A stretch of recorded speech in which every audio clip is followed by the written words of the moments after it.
राज्य में रहने वाले पंडित राम शास्त्री के परिवार में बड़ा बेटा हरि शास्त्री और उसकी पत्नी लक्ष्मी व छोटा बेटा ओम शास्त्री और उसकी पत्नी पार्वती रहते थे। हरि स्वभाव का चतुर और चालाक था, लेकिन ओम सरल स्वभाव का था। लंबी बीमारी के कारण पंडित राम शास्त्री की मृत्यु हो जाती है। पिता के अंतिम संस्कार के बाद घर लौटकर जब हरि की पत्नी लक्ष्मी ने घर में थोड़ा एकांत देखा तो अपने पति से कहा, स्वामी, पिताजी तो गुजर गए, लेकिन अब आप अपने भाई से संपत्ति का बंटवारा कर लीजिए। हाँ, तुम ठीक कह रही हो। पर बंटवारा होगा कैसे? पिताजी तो कोई वसीयत करके ही नहीं गए। तुम देखती जाओ मैं किस चालाकी से बंटवारा करता हूँ। शाम के वक्त हरि शास्त्री अपने भाई से, ओम, हम दोनों भाई विवाहित हैं। पिताजी के बाद हमें अपनी गृहस्थी अलग कर लेनी चाहिए। भैया, आपके कहने का क्या तात्पर्य है? मेरा मतलब बंटवारे से है। बंटवारा? लेकिन क्यों? क्या हम दोनों भाई एक साथ नहीं रह सकते हैं? ऐसी बात नहीं है, पर मैं चाहता हूं कि तुम एक जिम्मेदारी अपने ऊपर लो और सफलतापूर्वक उसका निर्वाह करो। भैया, पिताजी के बाद आप ही मेरे बड़े हैं, इसलिए आप जो कहेंगे मैं आजीवन उसे मानूंगा। तो ठीक है। देखो, पिताजी के द्वारा छोड़ी गई संपत्ति के नाम पर हमारे पास सिर्फ मकान और थोड़ी सी पथरीली जमीन है, जिसे सही करके खेती के योग्य बनाया जा सकता है। मुझे तो काफी ज्ञान है, इसलिए पिताजी का पंडिताई का कार्य मैं संभाल लूंगा और तुम्हारे जीवन निर्वाह के लिए तुम्हें वो जमीन देता हूं। और रही इस घर की बात, तो इस घर के 2 हिस्से कर दिए जाएंगे। ठीक है भैया, जैसा आपको उचित लगे। ये सब तो हो गया। अब हम दोनों पिताजी का संदूक खोलकर देखते हैं कि उसमें कितनी धन संपत्ति रखी है। दोनों भाइयों ने जब पिता का संदूक खोला तो वो अचंभित रह गए। इसमें तो केवल 5 स्वर्ण मुद्राएं हैं। क्या पिताजी ने जीवन भर बस यही कमाया था? ओम, तुम छोटे हो, इसलिए तुम 5 में से 4 स्वर्ण मुद्राएं ले सकते हो। बाकी की 1 मुद्रा मैं ले लूंगा। ठीक है भैया। रात के समय, ये तुमने क्या किया? 5 स्वर्ण मुद्राओं में से 4 मुद्राएं अपने छोटे भाई को दे दी। ये कैसा बंटवारा है? अरे, क्या तुम मुझे मूर्ख समझती हो? जिस दिन पिताजी मरे थे, मैंने उसी दिन सबकी नजर बचाकर संदूक में रखी 80 स्वर्ण मुद्राएं निकाली थी। 80, और उसमें सिर्फ 5 रख दी थी। इसलिए मैंने अपने छोटे भाई के साथ न्याय करते हुए अपना बड़प्पन दिखाया और उसे 4 स्वर्ण मुद्राएं दे दी। वो भी खुश और हम भी खुश। अब मैं समझी कि मुद्राओं का बंटवारा करते समय आप इतना भाई प्रेम क्यों दिखा रहे थे। दोनों हंसने लगते हैं। देखा किस चालाकी से सीधे साधे ओम को मूर्ख बनाया है। दूसरी तरफ ओम की पत्नी पार्वती ओम से कहती है, पथरीली जमीन का हम क्या करेंगे? उस पर तो कुछ उगाया भी नहीं जा सकता। मनुष्य में यदि हिम्मत हो तो वो कुछ भी कर सकता है। अगले दिन से ही हरि ने पिता की पंडिताई का कार्य संभाल लिया। दूसरी तरफ ओम और पार्वती सवेरे घर से निकलकर दिन भर अपने हिस्से की पथरीली जमीन को ठीक करने में जुटे रहे। इस तरह कई महीने बीत गए और जमीन का कुछ हिस्सा उन्होंने ठीक करके उसमें थोड़ी साग सब्जी लगा दी। पार्वती, देखो, हमारी मेहनत कुछ तो रंग लाई है। आप सही कह रहे हैं। मुझे तो लगा था कि ये जमीन हमें कभी कुछ नहीं देगी। परंतु जमीन के उस हिस्से को खोदने में मेहनत लगाना व्यर्थ है। उसे खोदा नहीं जा सकता है। दूसरी तरफ हरि दिन भर पंडिताई करता और रात के समय मदिरा पान करता। हे भगवान, इन्हें सद्बुद्धि दे। भला कहीं किसी पंडित को मदिरा पीना शोभा देता है क्या?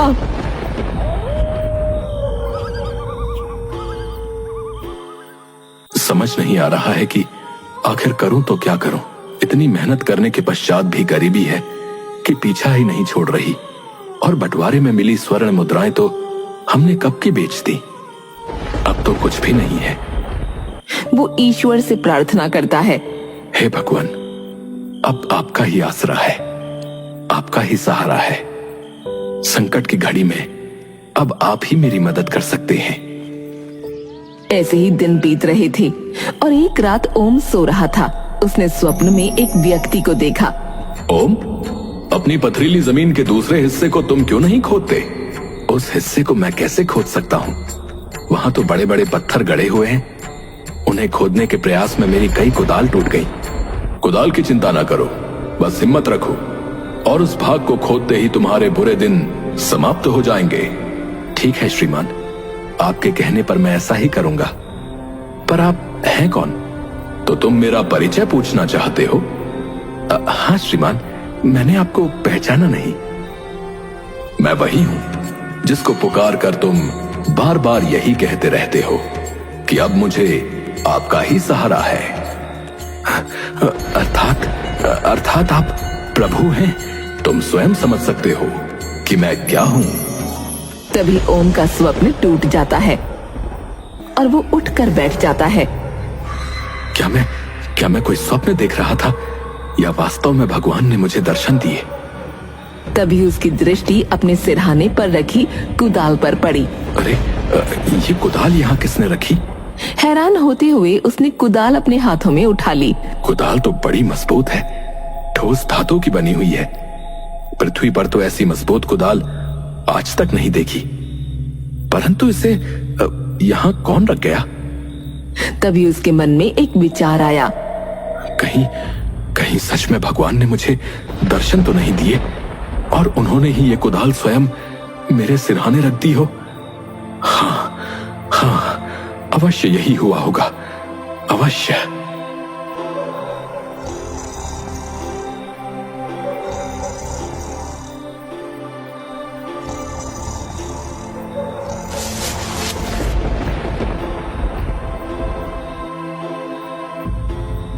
क्या बात है? पार्वती, हमारे भाग्य खुलने वाले हैं। तू सो रही है? देख, ये कुदाल स्वयं भगवान ने हमारे सिरहाने रखी है। ये क्या कह रहे हैं आप? ओम ने सारी बातें पार्वती को बताई। स्वामी, आप कल से ही उस बंजर हिस्से को खोदना आरंभ कर दीजिए। हाँ। अगले दिन सुबह होते ही ओम ने ईश्वर द्वारा दी गई कुदाल उठाई और पथरीले हिस्से को खोदने के लिए चल पड़ा। पूरी मेहनत के साथ पत्थरों को खोदने में जुट गया। लोग उसे बड़े पत्थरों को इस तरह तोड़ता देखकर उस पर हंसते। अरे ओम, अरे क्या मूर्खता कर रहे हो भाई? इन पत्थरों को आज तक कोई नहीं खोद पाया, कोई नहीं। तुम व्यर्थ इससे टकरा रहे हो भाई। लगता है इन पत्थरों के नीचे कोई खजाना गड़ा है जिसे ओम पाना चाहता है। अरे मुझे तो लगता है ये पत्थरों में मरेगा। लोगों की बातें सुनकर ओम हताश हो जाता है। समझ नहीं आता कि खुदाई करूं या ना करूं। आप लोगों की कहनी पर ना जाएं, वही करें जो आपकी अंतरात्मा कहती है। ये सुनकर ओम वापस अपने कार्य पर लग गया। अंततः उसकी मेहनत रंग लाई। कठिन प्रयास के बाद उसे पथरीली जमीन के नीचे दो बड़े बड़े पत्थर दिखाई दिए। उसने बड़ी मेहनत से पहले पत्थर को हटाया और फिर दूसरे पत्थर को। जैसे ही उसने हटाया, वहाँ पर बहुत सारे सांप निकल आए और गड्ढे में पानी ही पानी हो गया। बाहर खड़े कुछ लोगों ने भी ये दृश्य देखा। अरे, अभी तो ये गड्ढा बिल्कुल सूखा था, अब यहाँ पानी ही पानी है। तभी वो पानी अपने आप कम होने लगा और पानी के नीचे से कृष्ण भगवान की मूर्ति ऊपर की तरफ आ गई। अरे, भगवान कृष्ण की मूर्ति यहाँ कैसे आई? अरे ये कैसा चमत्कार है? ये सब क्या हो रहा है? ओम जैसे ही मूर्ति को उठाता है, मूर्ति से आवाज आती है, ओम, मुझे इस स्थान से न हटाओ, मुझे यहीं पर विराजमान कर दो। सबके सहयोग से मेरे लिए यहाँ पर एक मंदिर का निर्माण करो। आकाशवाणी सुनते ही सभी लोग अपने ही स्थान पर हाथ जोड़कर रुक जाते हैं। ठीक है भगवान, आपका आदेश मेरे सर माथे पर, मैं इसे अवश्य पूर्ण करूंगा, अवश्य पूर्ण करूंगा। ये खबर आग की तरह चारों ओर फैल गई। अरे, तुमने सुना? ओम की पथरीली जमीन से खुदाई में भगवान कृष्ण की एक मूर्ति मिली है भाई। अरे वो कोई मामूली मूर्ति नहीं है भाई। आकाशवाणी द्वारा भगवान ने स्वयं कहा है कि उनके लिए उस स्थान पर एक मंदिर बनाया जाए। हाँ हाँ, ये तो बड़ा पुण्य का कार्य है भाई। हम सबको ओम को पूरा सहयोग देना होगा भाई। चलो चलो, इस काम में देरी नहीं करनी चाहिए। आज ही भगवान के लिए मंदिर बनाने के निर्माण कार्य में जुट जाते हैं। हाँ,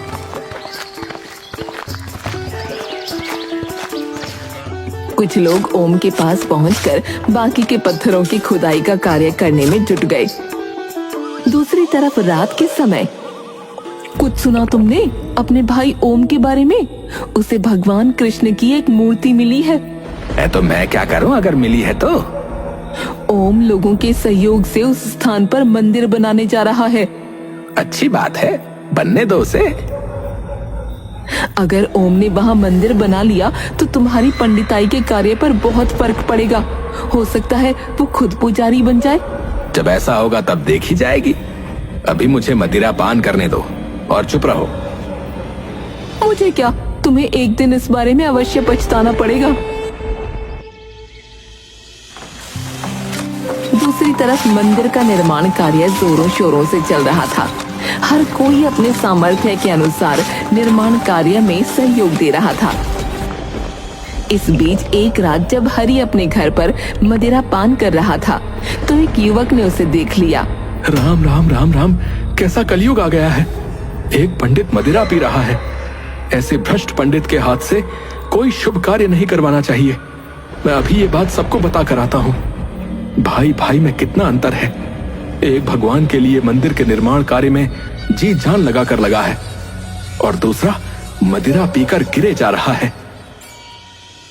अगले दिन जब हरि शास्त्री पंडिताई के कार्य के लिए स्थान पर बैठा तो कोई भी व्यक्ति उसके पास नहीं आ रहा था। क्या बात है, आज कोई भी मुझसे पंडिताई का कार्य करवाने के लिए मेरे पास नहीं आया। आज से पहले तो लोगों की भीड़ लगी रहती थी। शाम को वो परेशान सा घर पहुंचा। आज कितनी कमाई करी आपने? खाक कमाई? आज तो एक आदमी भी मेरे पास नहीं आया, फिर कमाई कहाँ से करता? अब कोई शुभ कार्य करवाने आपके पास आएगा भी नहीं। क्या बकवास कर रही हो? मैं बकवास नहीं कर रही, ठीक कह रही हूँ। कल रात किसी नगरवासी ने तुम्हें मदिरा पान करते हुए देख लिया है और उसके फल स्वरूप आज तुम्हारे पास एक व्यक्ति भी नहीं आया। ये तो बहुत बुरा हुआ। अब क्या होगा? होगा क्या, अब आपकी कमाई तो बंद ही समझो। जो धन है उससे ही गुजारा करना पड़ेगा। परंतु कभी ना कभी तो ये धन समाप्त हो जाएगा, तब हम क्या करेंगे? इस विषय में पहले ही आपको सोचना था। दूसरी तरफ मंदिर का निर्माण कार्य पूरा हो जाता है।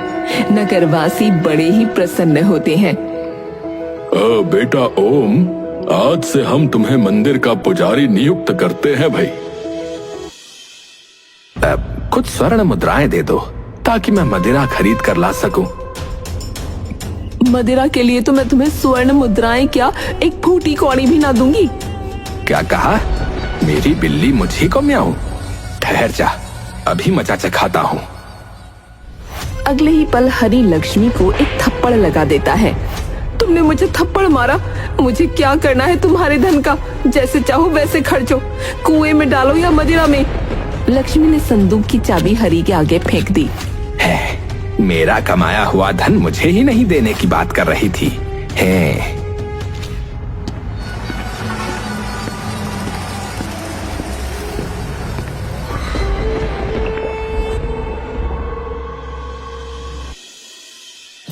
इसे संभाल कर रख दो।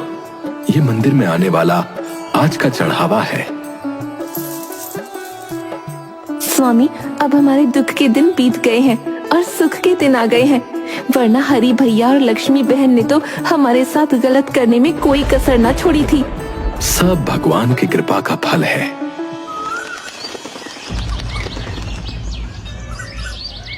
एक दिन मंदिर में एक पति पत्नी आए। हे प्रभु, तूने एक औलाद दी, वो भी जन्म से अंधी। भगवान बहुत आस लेकर आए हैं, इसकी आंखों में ज्योति भर दो। दोनों पति पत्नी भगवान के चरणों में सर झुकाकर रोने लगे। भगवान, हम पर कृपा करो प्रभु, और हमारी पुकार सुन लो। भगवान, हम पर कृपा करो और हमारी पुकार सुन लो। तभी मूर्ति से एक दिव्य ज्योति निकलती है और उस बालक की आंखों पर जाती है। अगले ही पल मुझे सब कुछ दिख रहा है, मुझे सब कुछ दिख रहा है। अद्भुत अद्भुत चमत्कार है ये तो। भगवान ने पुकार सुन ली भाई। अब तो मंदिर में जो कोई भी सच्चे हृदय से इच्छा लेकर आता, तुरंत ही उसकी इच्छा पूर्ण हो जाती थी। दूर दूर तक इस बात की चर्चा होने लगी। मैं तो सारा दिन मंदिर में व्यस्त रहता हूँ। क्या तुम्हें बड़े भैया के बारे में कुछ हालचाल मालूम है? वो कैसे हैं? वो आजकल बड़ी मुसीबत में है। उनकी पंडिताई का कार्य बिल्कुल ठप हो गया है। ये तो अच्छा नहीं हुआ। सुना है घर में रखी जमा पूंजी से वो आजकल अपना खर्च निकाल रहे हैं। इस संकट की घड़ी में हमें भैया की सहायता करनी चाहिए। आप ठीक कह रहे हैं स्वामी। आज भैया के यहाँ चल उनसे मिलकर आते हैं। दोनों घर से निकल पड़ते हैं। दूसरी तरफ लोग हरि को उठाकर उसके घर ले जा रहे होते हैं। तभी ओम और पार्वती वहाँ पहुँचते हैं। अरे क्या हुआ इन्हें? अरे होगा क्या भाई, मदिरा के नशे में चूर होकर सड़क पर पड़ा हुआ था और एक टांगे वाले ने इसे टक्कर मार दी। इसकी मृत्यु हो चुकी है, जीवित नहीं है अब ये व्यक्ति। ओम दुखी मन से अपने भाई केशव को घर ले जाता है। स्वामी, ये आपको क्या हो गया? दीदी रोइए नहीं, कुदरत को शायद ऐसा ही मंजूर था। भाभी हिम्मत से काम लीजिए। भैया चले गए हैं तो क्या, हम तो तुम्हारे साथ हैं। अंतिम संस्कार के पश्चात ओम लक्ष्मी से, भाभी आज से आप हमारे साथ हमारे घर पर रहेंगी। मैंने और तुम्हारे भाई ने तुम्हारे साथ घोर अन्याय किया था, मुझे क्षमा कर दो। भाभी, बीती बातों को भूल जाओ, भलाई इसी में है। ओम और पार्वती आदर सहित लक्ष्मी को अपने घर ले आते हैं।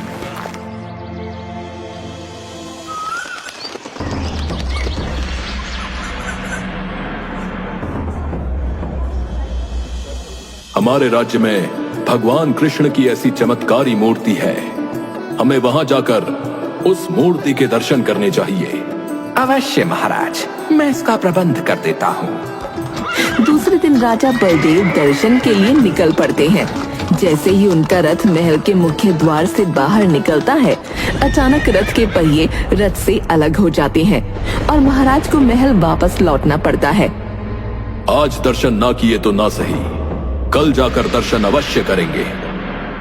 अगले दिन महाराज फिर से दर्शन के लिए महल से निकलते हैं, पर बाहर आते ही अरे, लगता है बहुत भयंकर आंधी तूफान आने वाला है। और शीघ्र ही चारों ओर काली घटाएं छा जाती हैं और तेज आंधी तूफान के साथ भारी वर्षा होने लगती है। उसी रात महाराज महारानी से, न जाने क्यों बार बार मंदिर जाने में इस प्रकार की बाधा आ रही है। क्या इस बात में कोई रहस्य है? इस विषय में विचार करते करते उन्हें नींद आ जाती है और नींद में महाराज को दिखता है कि एक दिव्य पुरुष उनके समक्ष खड़ा है और उनसे कह रहा है, बलदेव, तुम जिस मूर्ति के दर्शन की इच्छा कर रहे हो, उसके दर्शन का अधिकार केवल आम जनता को है। तुम चाहकर भी उसके दर्शन नहीं कर पाओगे और जितना जल्द हो सके इस विचार को त्याग दो, अन्यथा संकट में पड़ जाओगे। तभी महाराज की नींद खुल जाती है।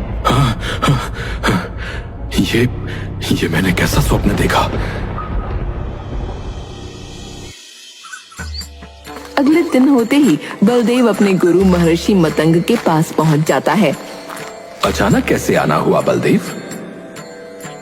गुरुदेव, आज मैं आपसे एक स्वप्न के विषय में कुछ जानकारी प्राप्त करने आया हूँ। बलदेव स्वप्न के बारे में सब कुछ गुरुदेव को बताता है।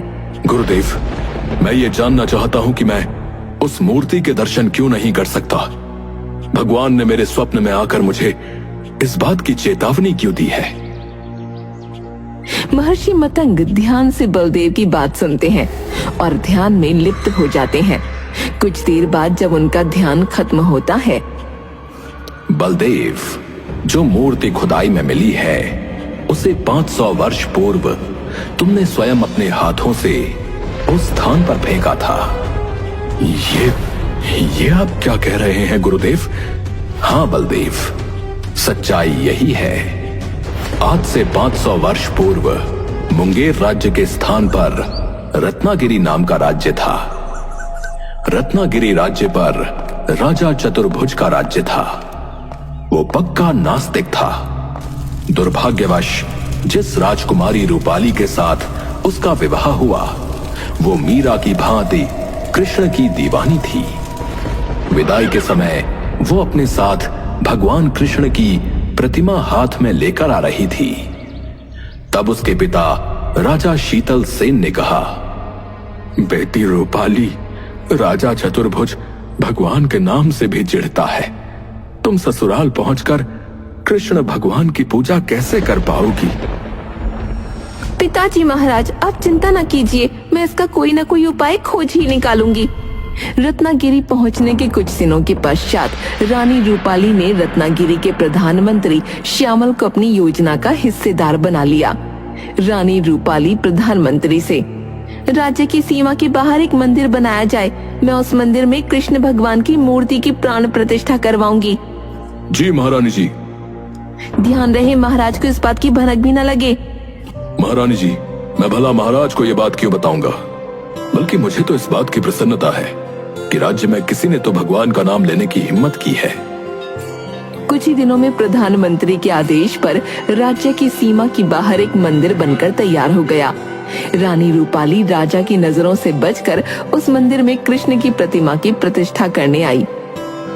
पुजारी जी, मैं आपको इस मंदिर की पूजा अर्चना के लिए नियुक्त करती हूँ।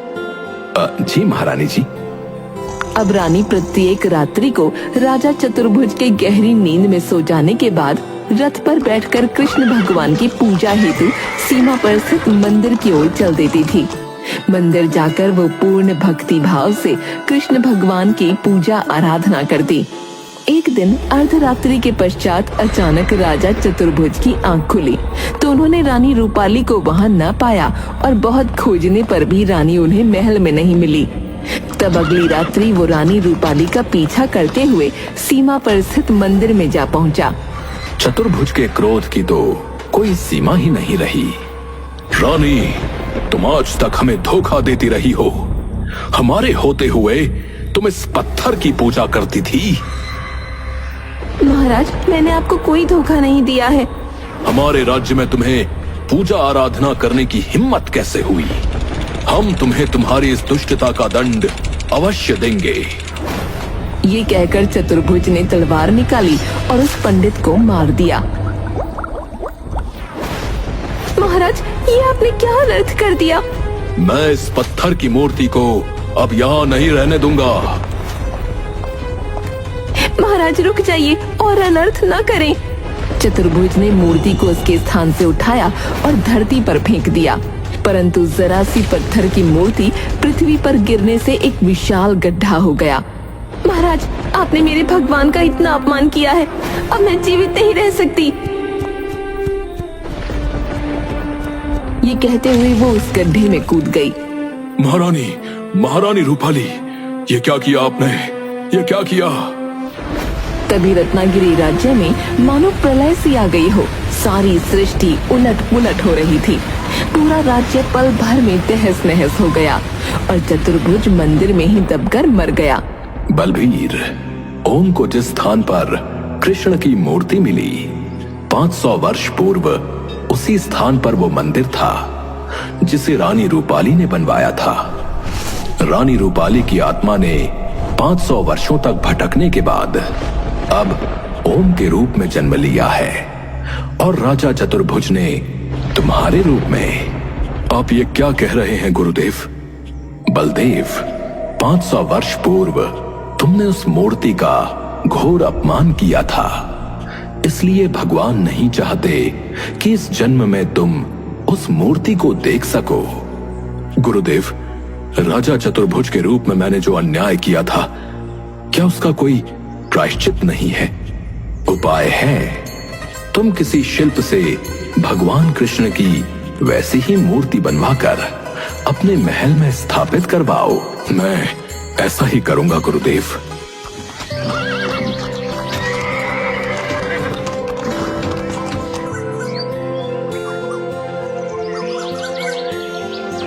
बलदेव के कहने पर कुशल शिल्पियों ने महल के मंदिर में वैसी ही मूर्ति का निर्माण आरंभ कर दिया जैसी मूर्ति उस मंदिर में थी। जब मूर्ति बनकर तैयार हुई, महाराज, वैसी ही मूर्ति है जैसी मूर्ति ओम के मंदिर में है। अच्छा, अति सुंदर। बलदेव प्रतिदिन श्रद्धा पूर्वक उस मूर्ति की आराधना करने लगा। 2 वर्षों तक उसका ये कार्य जारी रहा। 2 वर्ष पश्चात एक दिन जब वो पूजा कर रहा था, तभी उसे मूर्ति से आवाज आई, बलदेव, मैं तुम्हारी आराधना से प्रसन्न हूँ। अब तुम जाकर ओम के मंदिर में असली मूर्ति की पूजा कर सकते हो। बलदेव ने प्रसन्न चित्त होकर मंदिर जाने की तैयारी की।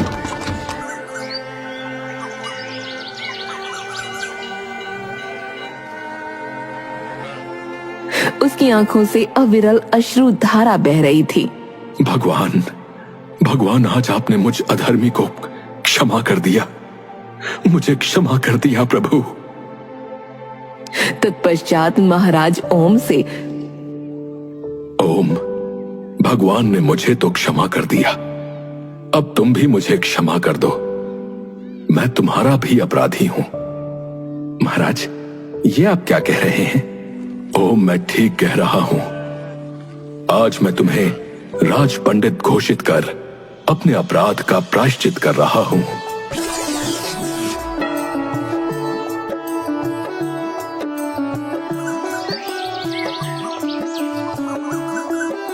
दरबार में राजा बलदेव ने ओम को राज्य का राज पंडित घोषित कर दिया। अब पूरे राज्य में ओम का और ज्यादा आदर सम्मान होने लगा।